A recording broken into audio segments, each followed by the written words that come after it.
वीर जी सुन पा रहे हैं हमें? पा रहे हैं, हम शुरू कर सकते हैं। पीटीआई जस्ट ज्वाइनिंग इन, आप शुरू कर सकते हैं। ओके, ठीक है। नमस्कार दोस्तों। Sir, let him record. Start. Let him start recording. Let him start recording. Give 45 seconds pause, sir. Prashant? Yes, sir. It is started recording. We started, sir. Okay. नमस्कार दोस्तों। भारतीय राष्ट्रीय कांग्रेस की इस विशेष पत्रकार वार्ता में आप सबका स्वागत है। एक बार फिर आपकी सेहत की कामना करते हुए और आप और आपका परिवार कोरोना से बचे रहें। किस प्रकार से इस देश की जनता पर जुल्म सितम ढाया जा रहा है, आज इस विशेष पत्रकार वार्ता में आपके बीच में हम लेकर उपस्थित हैं। 130 करोड़ भारतीय कोरोना से जंग लड़ रहे हैं, रोजी रोटी की मार झेल रहे हैं, आर्थिक संकट से जूझ रहे हैं और संकट के इस समय में भी जन विरोधी केंद्रीय भाजपा सरकार रात के अंधेरे में देशवासियों के खून पसीने की कमाई को लूटने में लगी है। कच्चे तेल की कीमतें पूरी दुनिया में अपने न्यूनतम स्तर पर हैं। उसका लाभ 130 करोड़ देशवासियों को देने की बजाय पेट्रोल और डीजल पर निर्दयी तरीके से टैक्स लगाकर भाजपा सरकार मुनाफाखोरी कर रही है। विपदा के इस समय में पेट्रोल और डीजल पर टैक्स लगाकर देशवासियों की गाढ़ी कमाई को लूटना आर्थिक राजद्रोह है, देशद्रोह है। मैं फिर दोहराता हूं, विपदा के इस समय में पेट्रोल और डीजल पर टैक्स लगाकर देशवासियों की गाढ़ी कमाई को लूटना आर्थिक देशद्रोह है।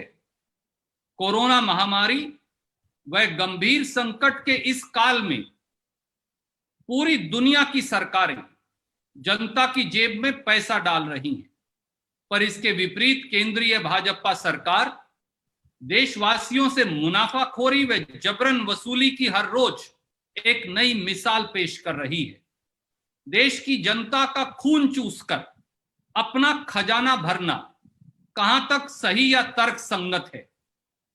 जबरन वसूली की सब हदें पार की कर गई मोदी सरकार के 4 कड़वे सच जानिए। पहला, 14 मार्च 2020 को रातों रात मोदी सरकार ने पेट्रोल और डीजल पर 3 रुपया अतिरिक्त टैक्स लगा दिया और कल रात के अंधेरे में लगभग 12 बजे एक बार फिर केंद्रीय भाजपा सरकार ने पेट्रोल पर 10 रुपया प्रति लीटर और डीजल पर 13 रुपया प्रति लीटर टैक्स लगा दिया। यानी मात्र 48 दिन में 14 मार्च से और 4 मई 2020 के बीच में मोदी सरकार ने डीजल पर 16 रुपया प्रति लीटर अतिरिक्त टैक्स लगाया और पेट्रोल पर 13 रुपया प्रति लीटर अतिरिक्त टैक्स लगाया। केवल इस अतिरिक्त 13 और 16 रुपए के टैक्स से हिंदुस्तान के 130 करोड़ भारतवासियों की जेब से 1,40,000 करोड़ सालाना लूटा जाएगा। क्या इसका कोई जवाब भाजपा के पास है? दूसरा, 26 मई 2014 को जब मोदी जी ने कार्यभार संभाला, भारत की तेल कंपनियों को कच्चे तेल की कीमत पड़ती थी 108 अमेरिकी डॉलर प्रति बैरल या 6,330 रुपया 65 पैसे प्रति बैरल। एक बैरल में 159 लीटर होते हैं। उस समय जब कांग्रेस ने सरकार मोदी सरकार को दी तो प्रति लीटर तेल की कीमत देश में पड़ती थी 39 रुपया 81 पैसे प्रति लीटर। और अब इसका सबूत उपलब्ध है। ये 26 मई 2014 का पीआईबी का प्रेस रिलीज मैं आपको भेज रहा हूं। 4 मई 2020 को यानी कल भारत की तेल कंपनियों को कच्चे तेल की कीमत प्रति बैरल पड़ती थी अमेरिकी डॉलर 23.38 या 1,772 रुपया। एक बैरल में होते हैं 159 लीटर। यानी आज की तारीख में देश की तेल कंपनियों को प्रति लीटर कीमत पड़ रही है 11 रुपया 14 पैसे प्रति लीटर।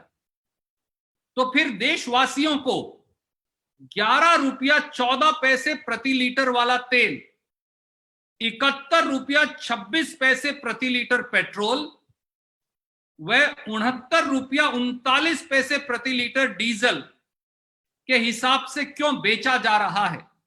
क्या केंद्रीय भाजपा सरकार जवाब देगी? तीसरा और ज्यादा सनसनीखेज और चौंकाने वाला है, मई 2014 में व 5 मई 2020 को पेट्रोल डीजल पर भारत सरकार यानी केंद्रीय भाजपा सरकार द्वारा वसूला जा रहा टैक्स देखिए। मई 2014 में जब कांग्रेस ने सरकार छोड़ी, मोदी सरकार के आने से पहले डीजल पर प्रति लीटर टैक्स था 3 रुपया 56 पैसे प्रति लीटर। मैं फिर दोहराता हूं, मोदी जी की सत्ता संभालने से पहले भारत सरकार द्वारा लिया जा रहा डीजल पर टैक्स था मात्र 3 रुपया 56 पैसे प्रति लीटर। मोदी जी ने, और आज 5 मोदी जी ने टैक्स बढ़ाकर कर दिया डीजल पर 31 रुपया 73 पैसे प्रति लीटर। यानी 5.5 वर्षों में मोदी जी ने अकेले डीजल पर 28 रुपया 17 पैसे प्रति लीटर टैक्स लगाया है। देशवासियों को यह जानने की आवश्यकता है कि कैसे उनकी जेब से पैसा लूटा जा रहा है। जब कांग्रेस की सरकार गई मई 2014 में, तो पेट्रोल पर भारत सरकार टैक्स वसूल रही थी मात्र 9 रुपया 48 पैसे प्रति लीटर। 5.5 वर्षों के बाद मोदी जी वसूल रहे हैं पेट्रोल पर टैक्स 32 रुपया 98 पैसे प्रति लीटर। मतलब 5.5 साल में केंद्रीय भाजपा सरकार ने पेट्रोल पर प्रति लीटर अतिरिक्त टैक्स लगाया 23.5 रुपया 23 रुपया 50 पैसे प्रति लीटर। क्या मोदी जी इस मुनाफाखोरी का कारण देश को बताएंगे?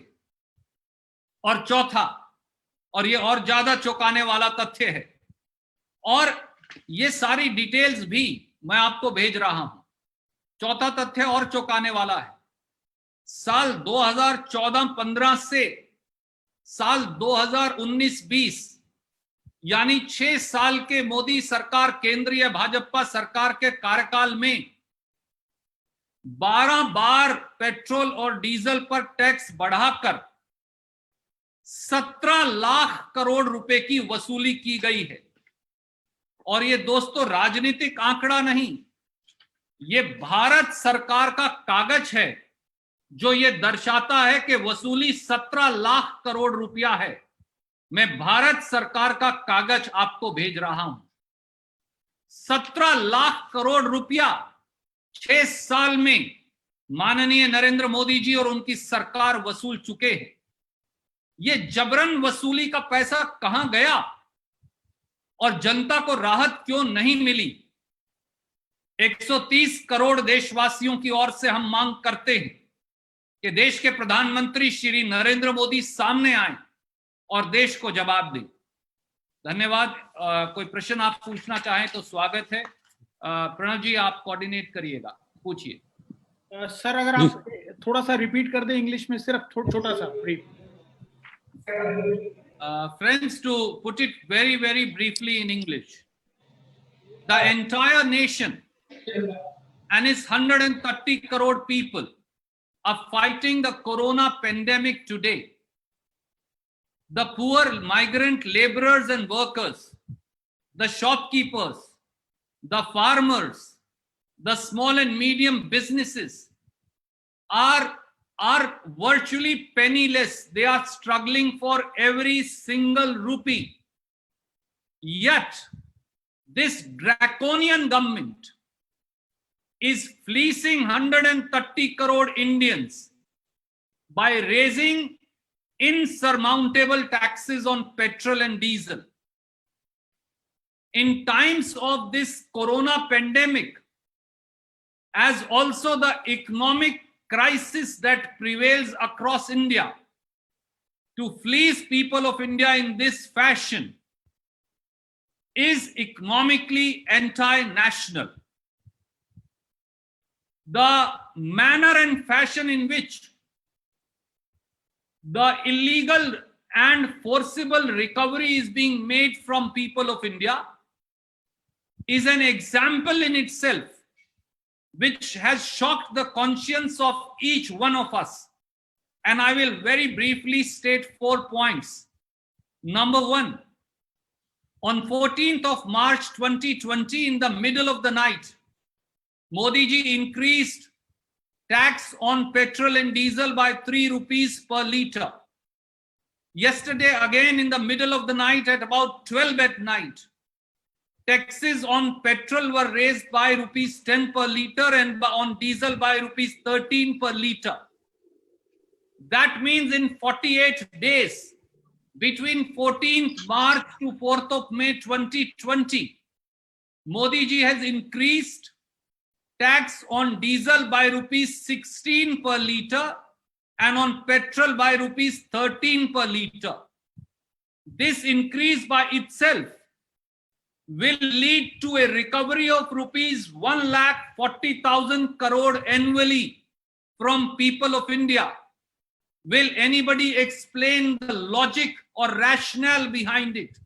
Secondly, on 26th of May 2014, when Modi ji assumed power, the PIB press release of that day that I'm releasing to you reflects that the oil basket price of Indian oil companies was $108 or rupees 6,330, which means the oil per litre was costing rupees 39 rupees 81 paisa.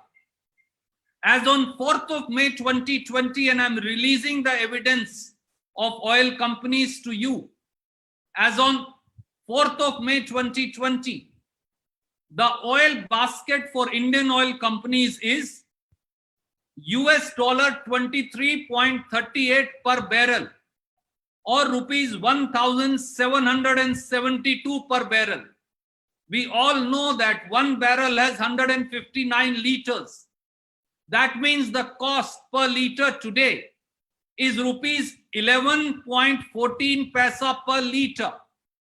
Will Prime Minister Shri Narendra Modi and his government explain why is oil that is costing rupees 11.14 per litre in India is being sold at rupees 71.26 per litre for petrol and rupees 69.39 per litre for diesel?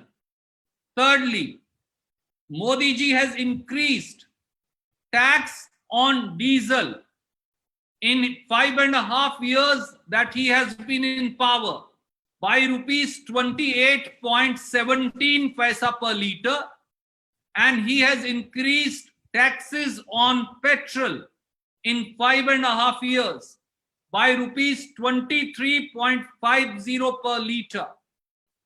Who is profiteering out of these insurmountable and inhumane taxation? And lastly, between the year 2014-15 up till the year 2019-20, that is in a period of 6 years, Union BJP government has increased taxes on petrol and diesel 12 times and has collected 17 lakh crores. I am again repeating, they have collected in 6 years 17 lakh crores. And I'm giving out this figure as the figure that petroleum companies have sent out to Government of India by way of evidence. Where has this money gone? On whose benefit has this money been utilized? We ask the Prime Minister of India, Shri Narendra Modi, to come forward and answer these questions.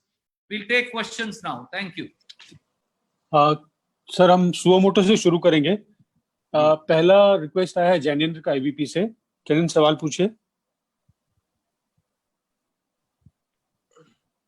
Ji sir मेरा सवाल petrol diesel से है, लेकिन साथ में जो आज सुबह बैठक हुई है सोनिया गांधी जी की मुख्यमंत्रियों के साथ, तो क्या कांग्रेस शासित राज्यों के मुख्यमंत्रियों की बैठक में कोई इस बात पर तय हुआ है कि जो राज्य सरकारें हैं वो पेट्रोल डीजल पर वैट नहीं बढ़ाएंगी? क्योंकि हमने देखा है कि दिल्ली सरकार ने वैट में बढ़ोतरी की है पेट्रोल डीजल पर, तो जो कांग्रेस शासित राज्य सरकारें हैं उनको मतलब उन सरकारों में, उन राज्यों में इसमें पर बढ़ोतरी होगी या नहीं, इसको लेके कोई नीतिगत कोई एडवाइस दी गई है या कोई फैसला हुआ है क्या? आदरणीय साथी, सबसे पहले तो आपको और एबीपी न्यूज को सवाल के लिए साधुवाद। सवाल सही है, पर काश एबीपी न्यूज ये सवाल माननीय नरेंद्र मोदी जी से पूछती कि 48 दिन में मोदी जी ने 16 रुपया प्रति लीटर डीजल पर और 13 रुपया प्रति लीटर पेट्रोल पर टैक्स लगा 130 करोड़ भारतीयों को 1,40,000 करोड़ सालाना के बोझ के नीचे क्यों डाला। एक तरफ प्रांत कोरोना महामारी से लड़ रहे हैं और दूसरी तरफ केंद्र सरकार टैक्स कम करने की बजाय और कच्चे तेल की घटी कीमतों का फायदा देश की जनता को देने की बजाय टैक्स पर टैक्स जड़ रही है। हमारे मुख्यमंत्रियों ने, कांग्रेस अध्यक्षा श्रीमती सोनिया गांधी जी ने, पूर्व प्रधानमंत्री डॉक्टर मनमोहन सिंह जी ने और खास तौर से श्री राहुल गांधी जी ने इस प्रकार जनता की जेब लूटने पर गहन चिंता जताई और यह भी कहा, जैसा आपने पढ़ा भी और मैंने उस बारे में ट्वीट करके सूचना भी दी थी, कि भारत सरकार एक तरफ तो लाखों करोड़ की वसूली कर रही है और दूसरी तरफ कोरोना महामारी और उसके आर्थिक संकट से लड़ने के लिए प्रांतों को पैसा नहीं दे रही। ये अपने आप में अमानवीय भी है और केंद्रीय भाजपा सरकार की निर्दयता भी। धन्यवाद। अगला सवाल। अगला सवाल सुओ मोटो पर जो पूछना चाहें इंगित करें। यस जी बिलाल पूछिए। सर, मेरा सवाल है कि आज जो कांग्रेस अध्यक्ष सोनिया गांधी की बहुत महत्वपूर्ण बैठक हुई है कांग्रेस शासित राज्यों के मुख्यमंत्रियों के साथ, तो सबसे महत्वपूर्ण बात थी पैकेज की, जो मैं बार बार आपसे कह रहा था वो सामने बात आई।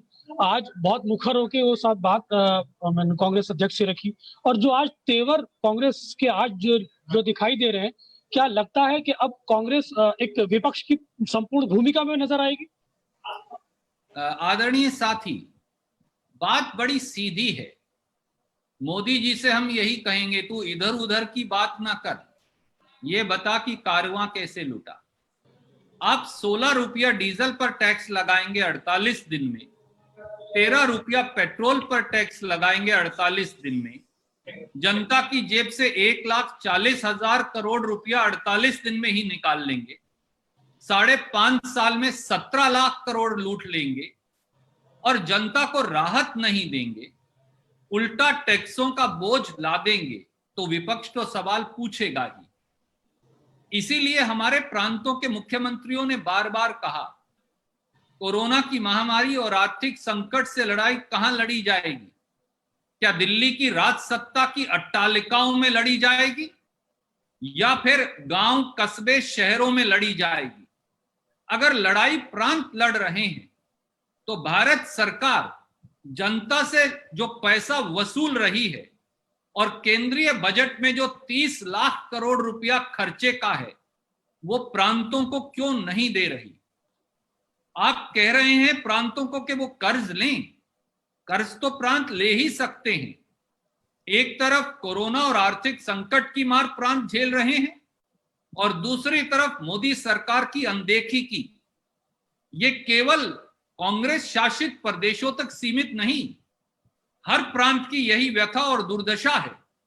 उम्मीद है कि समय रहते देश के प्रधानमंत्री एक छत्र नीतियां लागू ना कर थोड़ा सा विकेंद्रीयकरण सत्ता का करेंगे और प्रांतों को पैसा देंगे महामारी और आर्थिक संकट से लड़ने का। धन्यवाद। धन्यवाद सर। धन्यवाद सर। रमन जी, क्या आप सुओ मोटो पर पूछना चाहते हैं? जी रणदीप जी, मैं ये सवाल पूछना चाहता हूँ कि पेट्रोल और डीजल की कीमतों के बारे में जो केंद्र सरकार ने फैसला किया है, उस पे आपने कहा कि ये तुगलकी फैसला है और आम जनता को इससे काफी ज्यादा नुकसान होगा। लेकिन हमने देखा कि दिल्ली सरकार ने भी फैसला किया है, उसमें डीजल की कीमतों में 7% का इजाफा किया गया है और पेट्रोल की कीमतों में अभी कुछ देर पहले उत्तर प्रदेश सरकार ने भी पेट्रोल की में 2 रुपए और डीजल की कीमत में 1 रुपए बढ़ोतरी करने का फैसला किया। रेवेन्यू के चलते आप आज की बैठक में भी कांग्रेस रूल्ड स्टेट के सीएम ने मुद्दा उठाया और बहुत सारे चीफ मिनिस्टर इससे प्रभावित हैं। उन्हें लगता है कि रेवेन्यू की काफी दिक्कत हो रही है और रेवेन्यू जनरेशन के तौर पे ही वो फैसला ले रहे हैं। इसका उपाय आपको क्या नजर आ रहा है कि क्या केंद्र सरकार अगर मदद नहीं करती है तो राज्य सरकार ऐसे ही फैसला करती रहेगी? आदरणीय मित्र, आपने 2 प्रश्न पूछे और दोनों बहुत सार्थक है।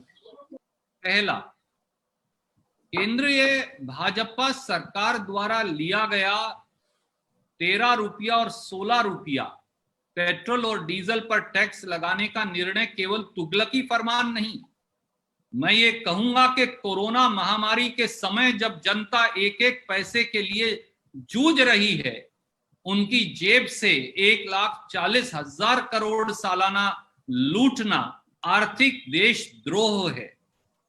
दूसरा, अगर भारत सरकार ने ये टैक्स लगा ही दिया तो ये टैक्स की कम से कम 75% राशि प्रधानमंत्री जी को निर्णय लेकर प्रांतीय सरकारों को दे देनी चाहिए। उसके 2 फायदे होंगे।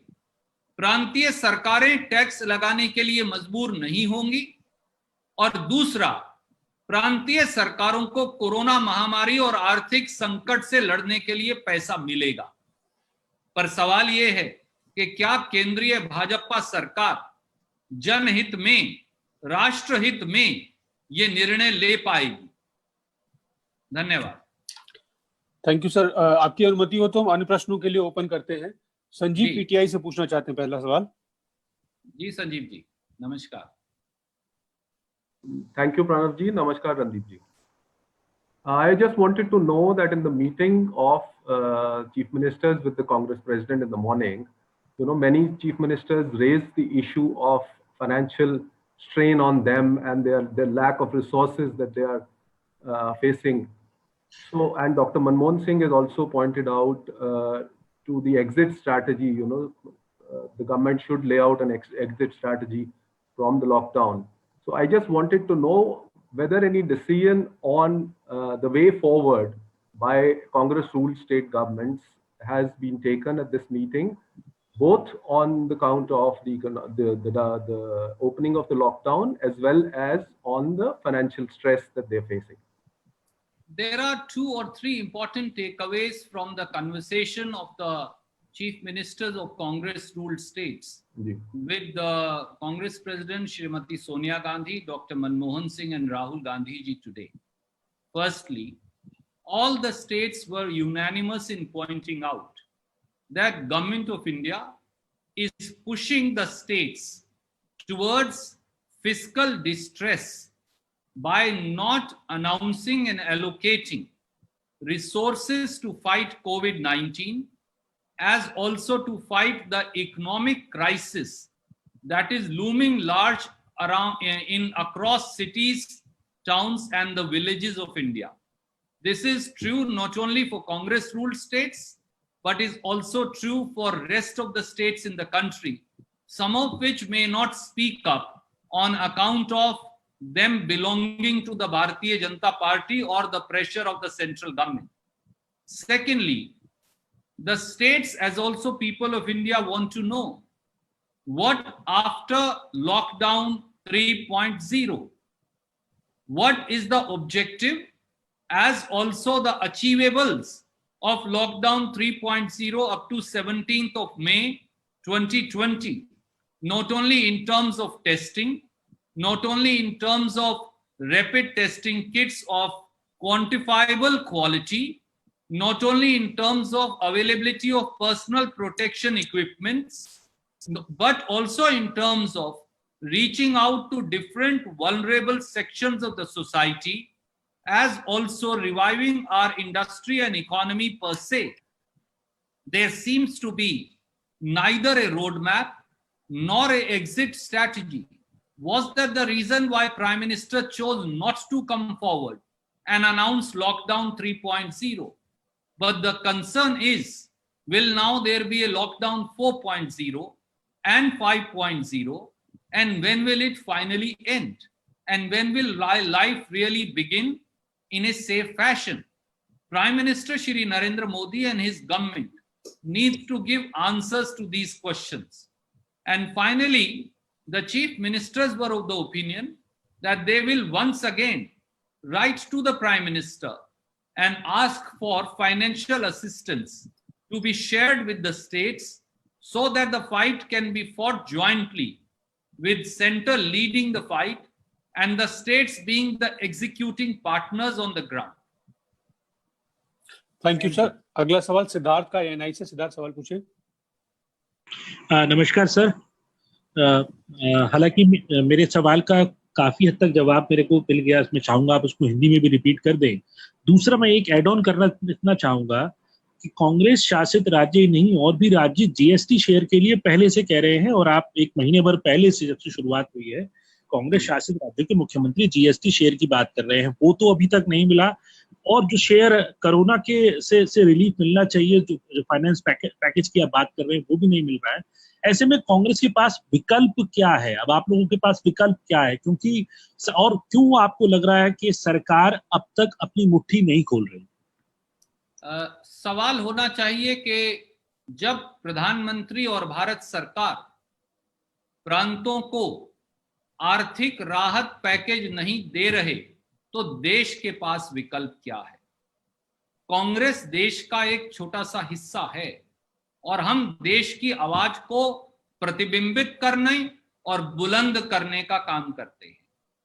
इसलिए ये प्रश्न केवल कांग्रेस शासित राज्यों तक सीमित नहीं, ये विपदा, संकट और दुविधा हर राज्य सरकार के सामने है।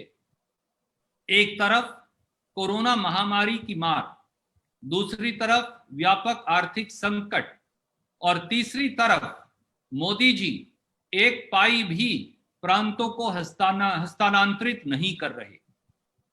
ऐसे में जो लड़ाई कोरोना से लड़ी जानी है, वो तो गांव, कस्बे, देहात और शहरों में लड़ी जाएगी, ना कि दिल्ली के राजभवन में, जैसा मोदी जी कर रहे हैं। इसलिए उन्हें चाहिए कि वो कम से कम फौरी तौर से जीएसटी का सारा हिस्सा, वह 2 लाख करोड़ का शुरुआती पैकेज, जैसा कांग्रेस के मुख्यमंत्रियों ने कहा भी है, फौरी तौर से प्रांतों को दें, ताकि आर्थिक और स्वास्थ्य की इस जंग को प्रभावी तरीके से लड़ा जा सके। धन्यवाद। सर, मेरा सवाल ये है कि आपको क्या लगता है कि क्यों सरकार अपनी मुट्ठी नहीं खोल रही है? मैं ये पूछना चाह रहा हूँ। काश एएनआई न्यूज ये प्रश्न माननीय मोदी जी से पूछकर इस रहस्य का जवाब मुझे भी बता सकता, तो पूरा देश एनलाइटन हो जाता। धन्यवाद सर। अगला सवाल अनवर का है, पीटीआई भाषा से। अनवर जी, उसके बाद संजय मिश्रा जी आपके पास। सर नमस्कार। नमस्कार। कल राहुल जी के साथ बातचीत में अभिजीत बनर्जी ने अमेरिका और ब्राजील के राष्ट्रपतियों का हवाला देते हुए कहा कि जो सो कॉल्ड मजबूत नेतृत्व है, उसकी जो धारणा बनाई गई है, वो बहुत खतरनाक है, विनाशकारी है इस संकट के समय में। मेरा सवाल ये है, भारत के संदर्भ में अगर हम देखें, जो तथाकथित मजबूत नेतृत्व की धारणा है, क्या वो नुकसानदेह हो रही है इस संकट के समय में या लाभकारी हो रही है आपकी नजर में? आदरणीय मित्र, अभिजीत बनर्जी को नोबेल प्राइज मिला है गरीबी पर शोध करने के बारे, और इसीलिए आज की इस विकट परिस्थिति में राहुल गांधी जी को ये उचित लगा कि हर अर्थशास्त्री, हर जानकार व्यक्ति से अच्छा सुझाव आकर अगर देश में लागू हो सके, खास तौर से क्योंकि वो भारतीय मूल के हैं, तो ये सही रहेगा। और इस परिप्रेक्ष्य में ये मंत्रणा हुई। इस मंत्रणा से 3 बड़ी बातें सामने भी आई, मैं उन पर भी चर्चा करूंगा और आपके प्रश्न का जवाब भी। पहला, राहुल गांधी जी और कांग्रेस पार्टी ने पिछले लोकसभा चुनाव से पहले न्यूनतम आय गारंटी योजना यानी न्याय की चर्चा की थी। अभिजीत बनर्जी जी ने एक बार फिर आज की इस विकट परिस्थिति में न्याय का समर्थन करते हुए उस पर मोहर लगाई। दूसरा, अभिजीत बनर्जी जी ने ये कहा कि ये लड़ाई प्रांतों में लड़ी जाएगी, इसलिए प्रांतों को निर्णय लेने की आजादी और आर्थिक स्वावलंबिता, इन दोनों पर भारत सरकार को क्रियान्वयन करना चाहिए। तीसरा, 11 करोड़ के करीब लोग बगैर राशन कार्ड के हमारे देश में आज हैं, क्योंकि हम पुराने सेंसस के डेटा को इस्तेमाल कर रहे हैं। इसीलिए उन्होंने कहा कि हर व्यक्ति को राशन कार्ड, अनाज, दाल और चीनी सरकार उपलब्ध करवाए, जो पहले से ही राहुल गांधी जी और कांग्रेस कार्य समिति कह चुके। तो ये दर्शाता है कि कांग्रेस के सुझाव तर्कसंगत हैं और जो बड़े से बड़े दुनिया के भारतीय मूल के अर्थशास्त्री भी हैं, वो भी उन सुझावों को स्वीकार करते हैं। केवल अगर कोई स्वीकार नहीं कर रहा आज तक, तो वो केंद्र की भाजपा सरकार है। उम्मीद है वो अब ध्यान देंगे। जहां तक सवाल है एक छत्र नेतृत्व या एक व्यक्ति पूरे भारत की समस्याओं का हल करने का, अभिजीत बनर्जी जी जिन्होंने कहा वो भारत के केंद्रीय नेतृत्व पर लागू होता है। आज ऐसा आभास होता है कि एक व्यक्ति बुद्धिमान है और बाकी का पूरा देश आंख बंद कर, मुंह पर पट्टी बांध, आंख पर पट्टी बांध, कान में रुई दे, उस एक व्यक्ति का अनुसरण करे और उनके निर्णय पर ना कोई प्रश्न खड़ा करे, ना उन्हें कोई वो सुझाव दे, ना वो कोई सुझाव माने। इस प्रकार का एक छत्र, मैं कहूंगा कि तानाशाही नेतृत्व दुनिया के किसी प्रजातंत्र के लिए अनुकूल हो ही नहीं सकता, और इस बात की पुष्टि अभिजीत बनर्जी जी ने की। धन्यवाद। धन्यवाद सर। अगला सवाल संजय मिश्रा जी जागरण से। संजय भाई पूछिए प्लीज। संजय भाई अनम्यूट करिए जी। नमस्कार रणदीप जी, मेरा सवाल है आपसे पेट्रोल प्राइसेस के ऊपर वापस आता हूं। जैसा कि आपने कहा कि आर्बिट्रेट एक ये जिस तरह का टैक्सेशन जो प्रक्रिया है, जिस तरह से वसूली हो रही है, ये आर्बिट्रेटरी है। पर इस आर्बिट्रेटरी जो डिसीजंस है उसको चेक करने के लिए सीएजी जैसे इंस्टीट्यूशनल मैकेनिज्म है। जब सीएजी ने पिछले 5 सालों में ऑडिट में इस तरह की कोई, आखिर क्यों नहीं सीएजी जैसे संस्थान जिसकी रिस्पॉन्सिबिलिटी है कि कहीं भी आर्बिट्रेटरी डिसीजंस होते हैं उसको चेक किया जाए, तो वो नहीं ले पा रहा है, काम नहीं कर पा रहा है, ये उसका फेलियर है। दूसरा, इसी से जुड़ा हुआ है, अगर सीएजी ये नहीं कर पा रहा है कि इस तरह से जनता से जबरदस्त वसूली की जा रही है और वो नहीं उसमें इंटरवेन कर सकता, तो क्या पब्लिक अकाउंट्स कमेटी, जिसको अपोजिशन हेड करती है कांग्रेस पार्टी, ये कोशिश करेगी कि क्या रिप्रेजेंटेशन देगी कि पीएसी इस तरह के मामले को ऑडिट करे और एक कंक्लूसिव जो है वो डिसीजन पार्लियामेंट को दे, ताकि गवर्नमेंट पर एक प्रेशर बिल्डअप हो। संजय जी, इस प्रकार से की जा रही वसूली निरंकुश भी है और निर्दयी भी। किसी भी प्रजातांत्रिक तौर से चुनी हुई सरकार के लिए ये अनुचित है, अमानवीय है, असंवेदनशील है। दूसरा, जहां तक प्रश्न है उनके ऑडिट का, आप और मैं दोनों जानते हैं कि ये प्रक्रिया लगभग 1 साल इसमें लगता है, परंतु जो लोग चुने हुए हैं उनको जनता ने वोट डालकर चुना है। सीएजी या पीएसी से भी बड़ी जवाबदेही देश के प्रधानमंत्री और केंद्रीय भाजपा सरकार की देश की जनता को है, और उस जनता की जेब से कोरोना महामारी और आर्थिक संकट के समय जब आप 13 रुपया लीटर पेट्रोल पर टैक्स लगा और 16 रुपया लीटर डीजल पर टैक्स लगा, उसकी जेब से निकालेंगे, तो ये अमानवीय, निरंकुश और निर्दयी निर्णय को जनता के समक्ष आपके माध्यम से उजागर करना हमारा कर्तव्य है।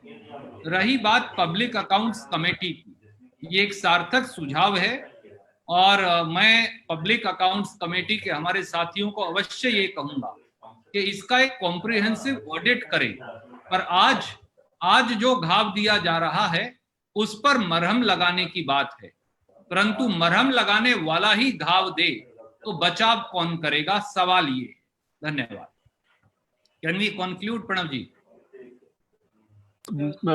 6-7 questions are still I have a pending. question, Pranam ji. Anand ji is wanting to ask, Mohit Dubey wants, Sunil Prabhu wants, Samya wants, and there are 2-3 questions directly to me. My question. Can I go Anand ji, ahead? go ahead. Yeah. So my question is on the Arogya Setu app, sir.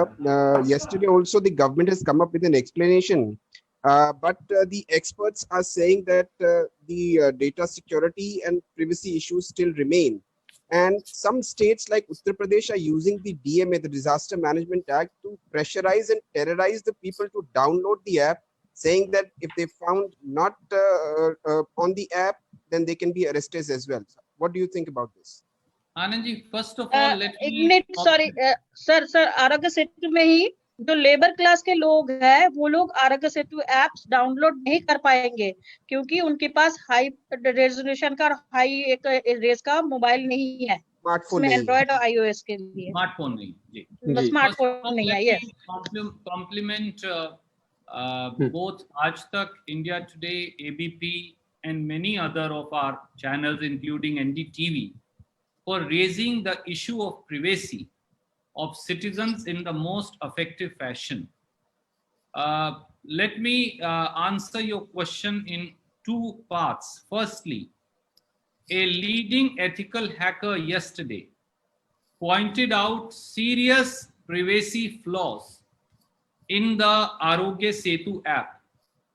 And if you go back to his Twitter handle, he also then tweeted that CERT, C-E-R-T, they contacted him and they took the necessary details from him. The same ethical hacker also pointed out that the flaws pointed out by Shri Rahul Gandhi were absolutely correct. The second part, what are the flaws in Arogya Setu app? I will put it very, very simply. We have right to privacy, which is a fundamental right recognized by none less than Supreme Court of India. Arogya Setu app keeps a complete track of your entire movement throughout the day, including the persons that an individual meets, also the period for which that meeting took place.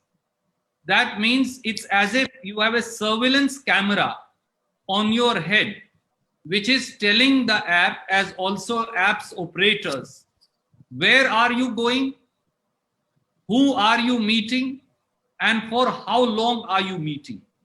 This itself is a gross breach of privacy. Part second, Arogya Setu app has been developed not by the government and its engineers, but by Go Ibibo and Make My Trip founders. We all know that Go Ibibo and Make My Trip has close to 40% Chinese ownership.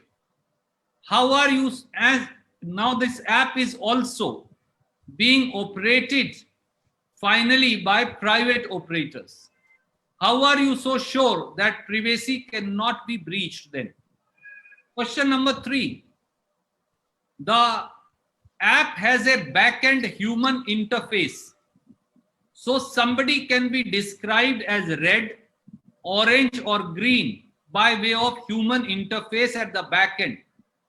So if they do not like the face of Anand from India Today or Sunil Prabhu from NDTV for their asking inconvenient questions, or Janender from ABP, someone can by a mischief turn them as red. You will not be able to board a metro train. You will not be able to go from Gurgaon to Delhi or vice versa, and will virtually be quarantined. Where is the security for this? Fourthly, the data of this app is stored on a cloud server. Where is that cloud server? Is it in China? Is it in Korea? Is it in Japan? Or is it in India? That question has not been answered. And lastly, none less than the Indian Army itself, has come forward and warned its officers of Pakistan replicating a similar app and consequently attempting to steal the data. So I think there are genuine privacy issues that government is refusing to answer, despite an ethical hacker now justifying it and CERT contacting. If there was no problem, why was CERT contacting the ethical hacker? These are questions that still lie unanswered. Thank you. Next question, sir. मोहित जरा हिंदी में भी बोल दें. उमा जी कह रहे हैं कि हिंदी में भी अगर ये कह दें छोटा करके आरोग्य सेतु इसी सवाल आरोग्य सेतु वाले सवाल को. उमा भाई, आरोग्य सेतु ऐप में निजता के उल्लंघन के गंभीर मुद्दे हैं. हम सब जानते हैं कि भारत में निजता का अधिकार मौलिक अधिकार है, जैसा सुप्रीम कोर्ट ने भी कहा है. आरोग्य सेतु ऐप के बारे में कल एक एथिकल हैकर ने अपने ट्विटर हैंडल पर बताया कि किस प्रकार से इसमें निजता के उल्लंघन का गंभीर मुद्दा है और राहुल गांधी जी सही थे. उसके बाद अगली बार उन्होंने ट्वीट कर ये बताया कि भारत सरकार की जो कंप्यूटर इमरजेंसी रिस्पांस टीम है, जिसे सर्ट या CERT कहते हैं, उन्होंने उन तथ्यों के बारे में उनसे जानकारी ली. यह अपने आप में सबूत है कि आरोग्य सेतु ऐप निजता के अधिकार का उल्लंघन करती है. 4 छोटी छोटी परंतु महत्वपूर्ण बातें हैं. नंबर 1, आरोग्य सेतु ऐप हर व्यक्ति का 24/7 सर्विलेंस करेगी. यानी आप किससे मिलते हैं, कहां जाते हैं और किस व्यक्ति से कितनी देर मुलाकात करते हैं, ये ऐप रिकॉर्ड करेगी. तो ये तो ऐसा ही हुआ जैसे एक जासूसी कैमरा आपके सर पर लगा दिया गया हो. दूसरा, इस निजता ये जो आरोग्य सेतु ऐप है, इसका निर्माण निजी क्षेत्र में किया गया, सरकारी क्षेत्र में नहीं हुआ. गो इबीबो और मेक माई ट्रिप के फाउंडर्स द्वारा किया गया. हम सब जानते हैं कि गो इबीबो और मेक माई ट्रिप की 40% मलकियत चाइनीज है.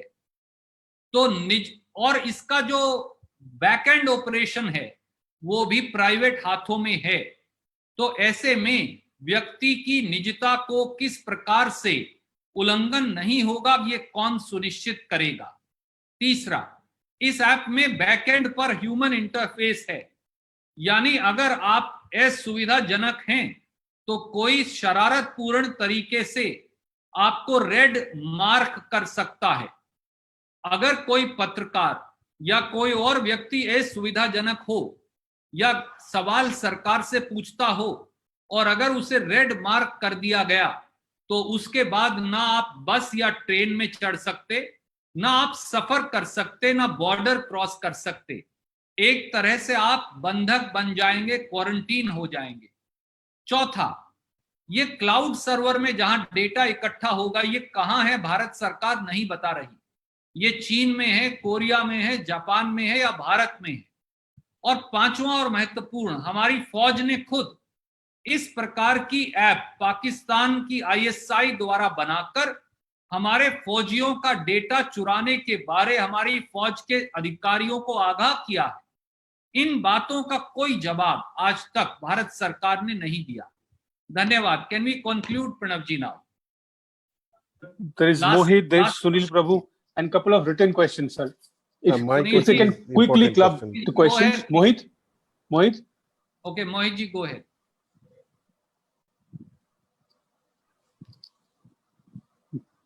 मोहित, आप तक आवाज जा रही है? Sunil, why don't you ask in the Can we interim? bring in Sunil first then? Yeah. Sir, I have 2 questions. Yes, sir. Basically about the issue of state chief ministers, Congress rules chief ministers, whether they will be able to levy, petrol tax, because this is the only, and liquor tax, which Arvind Kejriwal has done. Most state governments are now doing that. Tamil Nadu has done it because this is the only way forward. Is this now going to be the alternative, because you need to have funds if the center is not coming out and help? What do you have to do? So can you say what happened in the meeting in terms of that, whether you all will be raising taxes, or that is you will still just wait for the Prime Minister to and Nirmala Sitaram's mercy to help states? Surilji, you raised an extremely relevant question and I partially answered it. The Congress Chief Ministers, as also Congress President Dr. Manmohan Singh ji and Shri Rahul Gandhi ji, expressed deep concern over the rise in the taxes, the insurmountable and the cruel increase in the taxes on petrol and diesel, and fleecing rupees 1,40,000 crore annually by Modi government from the pocket of 130 crore Indians. The concern is, and we have demanded today, that Government of India should transfer 75% to 80% of this money to the states. This will ensure that no burden is transferred to people of India, and this money is then adequately utilized to fight Corona as also the economic crisis. I think this is the most constructive suggestion that can be given. We await an answer from the Prime Minister as also the learned Finance Minister. Thank you. Samia, please. Samia, okay. Samia ji. Hello, sir. Sir, while the press conference was on, there was a confirmation that came in that the top Hizbul commander, Naiku, has been eliminated, who had taken over as the top commander after Burhan Wani's death. I would seek your reaction on it. But also the question pertaining to coronavirus is that Manish Tiwari today had tweeted, putting out several numbers of positive cases and deaths to suggest that the curve is not flattening. The ground realities are very different from what the government has been suggesting. Rather, he goes on to say that the rulers of the country are lying. Is the Congress party also of the opinion that the data provided by the government of the day does not match with ground realities? First question first. The Indian National Congress applauds our brave army men as also our armed forces, who despite the corona pandemic are taking on terrorists being pushed into our country on a daily basis from ISI and Pakistani government. The manner and fashion in which these terrorists are abetted by Pakistan as also the ISI is known to everybody. The manner and fashion in which the architecture of terror is being demolished by our armed forces makes every Indian proud of them. And we salute their valor and bravery in demolishing this terror network on a daily basis, which is now proved from the killing, the death in a attack of the terror commander in Jammu and Kashmir. When he attacked our armed forces ensured that the terror network was demolished. So we applaud them and we salute their valor. Coming to your second question, I would urge you that Shri P. Chidambaram, the former finance minister and the former home minister, has put out a curve, a chart out, and has requested the government to respond. For it seems, contrary to what health ministry claims, that the number of infections and the number of deaths both are increasing. That's a matter of concern. We've only highlighted the concern. The two charts I will request my colleague to send to you also. Please verify them and ask the question of the government. If they continue to rise in this fashion and the number of deaths also rise in this fashion, then what is the exit strategy? Thank you. Sir, Arun Singh ji has also come in with a request. Arun Singh ji? Let that be the last question. Arun No, ji, here is Sandeep. Sandeep ji. Sandeep, so many people are waiting, sir. Yeah, Randeep जी, एक तो ये जो रियाज निक्कू को सुरक्षा बलों ने मार गिराया, उसका तर्जुमा आप हिंदी में भी कर दें संक्षिप्त में। और एक आपसे बात ये कहनी थी, पिछली बार जब ये इस तरह की बैठक हुई थी और आपने कहा था कि सोनिया गांधी का स्टेटमेंट आपके लिए शायद उनकी आवाज चल क्या इस बार आप हमारी उनकी बाइट है वो हम लोगों को मुहैया कराएंगे? आदरणीय मित्र, हमारी फौज के और आर्म्ड फोर्सेस के जाबाज सिपाही और अधिकारी आए दिन पाकिस्तान से आ रहे उग्रवादियों के षड्यंत्र को का न केवल मुंह तोड़ जवाब देते पर उसे पूरी तौर से विफल करते हैं। भारतीय राष्ट्रीय कांग्रेस और देश के 130 करोड़ देशवासियों को हमारी सेना, आर्म्ड फोर्सेस और पुलिस की इस बहादुरी पर गर्व है। जिस प्रकार से उन्होंने जम्मू कश्मीर में उग्रवाद के ढांचे के एक सरदार को मार गिराया है, ये दर्शाता है कि हमारी फौज और हमारी सेनाएं निर्णायक और प्रभावी तौर से काम कर रही हैं। हम उनके जज्बे और बहादुरी को सलाम करते हैं। जहां तक श्रीमती सोनिया गांधी जी की जो टिप्पणी है, उनका प्रश्न है, मैंने आपका सुझाव नोट कर लिया और मैं प्रयास करूंगा कि ये सब साथियों को उपलब्ध हो। धन्यवाद। सर, एक सवाल जो आया है सीधा ये कांग्रेस प्रेसिडेंट की मीटिंग से संबंधित है। The mint ask in terms of asking for financial assistance, is there any plan of making a common appeal to the union government on behalf of all key opposition rule states, as some other states too have similar concern? Has Congress reached out to other opposition parties over the issue? My simple question is, why is it an issue restricted to the Congress ruled states or the opposition ruled states? We are fighting Corona together. There is no partisan politics happening. Is it not the obligation and the bounden duty of the Prime Minister and the Union government to participate as a leader in these times of crisis and extend a liberal financial package to the states so that they can effectively fight the health pandemic as also the economic crisis? Is it not obligatory on the Prime Minister to reach out to the states to assess their problems, to assess the financial needs, and to ensure that Government of India participates in the fight that is taking place across villages, towns, cities, and big cities, metropolitans? Is it not fair and proper, as part of the spirit of federalism that Prime Minister so often quotes, that Government of India reaches out and grants financial assistance to the states? Why should it only be restricted to a demand from Congress or opposition ruled states?